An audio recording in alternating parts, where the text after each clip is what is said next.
शहर के किनारे खूब सुंदर सा 2 बंगला था जो देखने में बहुत सुंदर लग रहा था, लेकिन इन दोनों बंगलों में से एक बंगला भूतिया था।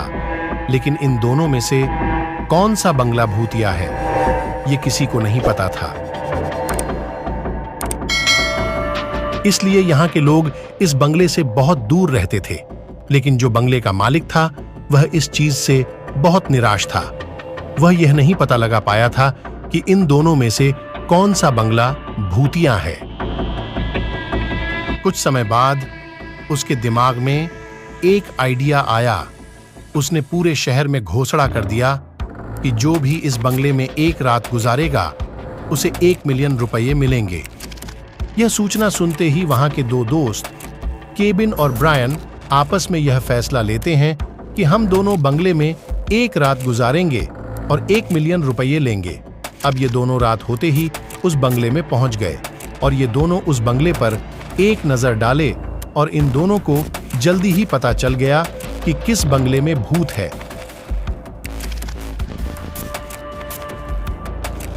अब ये तस्वीर देख के क्या आप बता सकते हैं कि कौन सा बंगला भूतिया है?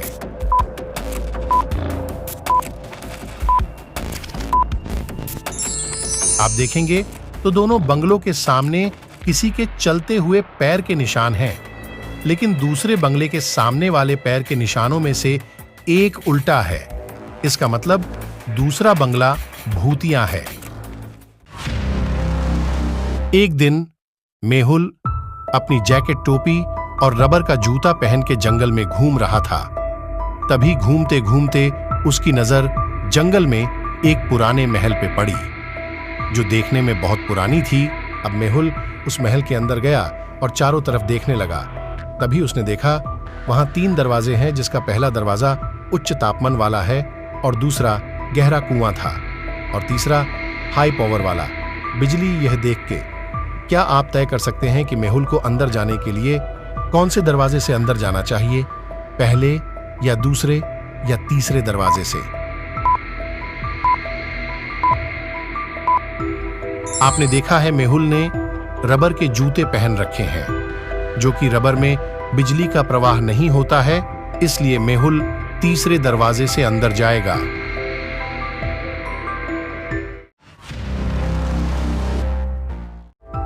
एक दिन टोनी को फोन आया कि उसके बेटे का अपहरण कर लिया गया है। अपहरणकर्ता ने उसके बेटे को वापस करने के बदले में 1 मिलियन रुपये की डिमांड की है। यह सूचना मिलते ही टोनी ने तुरंत अपने बेटे के शिक्षिका को फोन किया और पूछा, मेरा बेटा कहां है इस पे? शिक्षिका ने तुरंत जवाब दिया कि आपका बेटा स्कूल में है। शिक्षिका ने तुरंत उसके बेटे की एक फोटो खींच के टोनी को भेजी।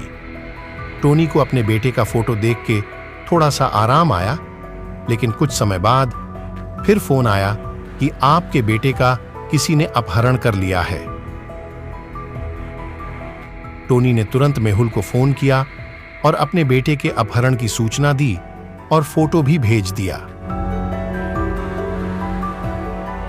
अब मेहुल स्कूल में पहुंचता है और वहां पर उसे 3 कार दिखाई दी। मेहुल ने इन कारों की जांच की, जिसकी ये तस्वीर है।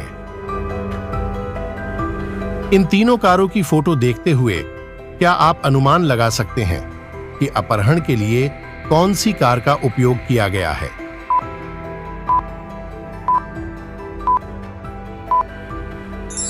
आपने देखा होगा शिक्षिका द्वारा भेजी गई तस्वीर में टोनी का बेटा 1 बोतल पानी पीने के लिए अपने पास रखा हुआ था और वही बोतल 2 नंबर वाली कार में है।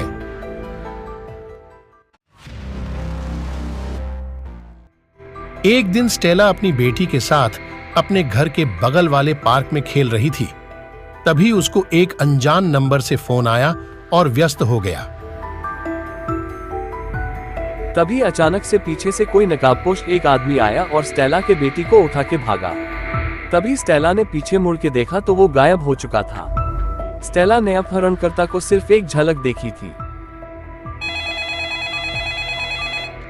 तभी वह घबराते हुए जासूस मेहुल को फोन किया।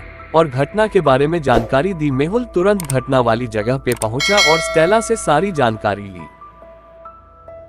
अब मेहुल को वहां पे 4 लोगों पे शक हुआ।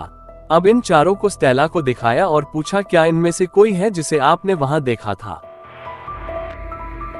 अब आप इन चारों को देख के क्या पहचान कर सकते हैं कि चारों में अपहरणकर्ता कौन है?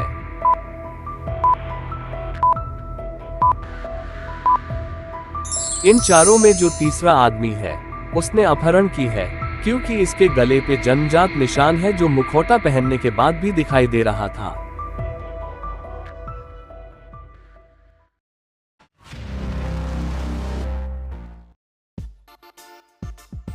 एक वैज्ञानिक ने बहुत ज्यादा एडवांस लेवल की मानव क्लोनिंग मशीन तैयार की, लेकिन उसका परीक्षण करने के लिए किसी इंसान की जरूरत थी। तभी उसने एक महिला का अपहरण कर लिया।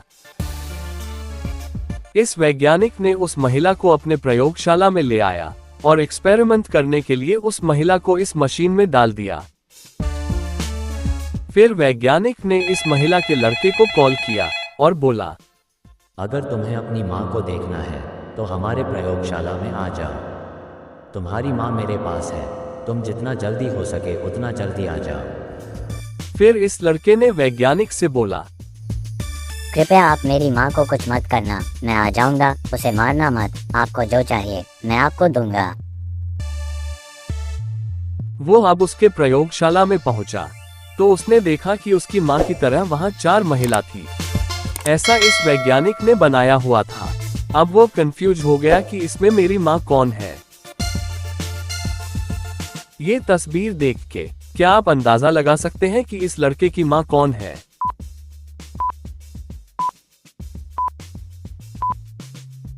आप यहाँ देखेंगे तो चारों महिलाओं के बाल के रंग अलग अलग हैं। इसमें जो काले रंग की बाल वाली महिला है वही उसकी माँ है।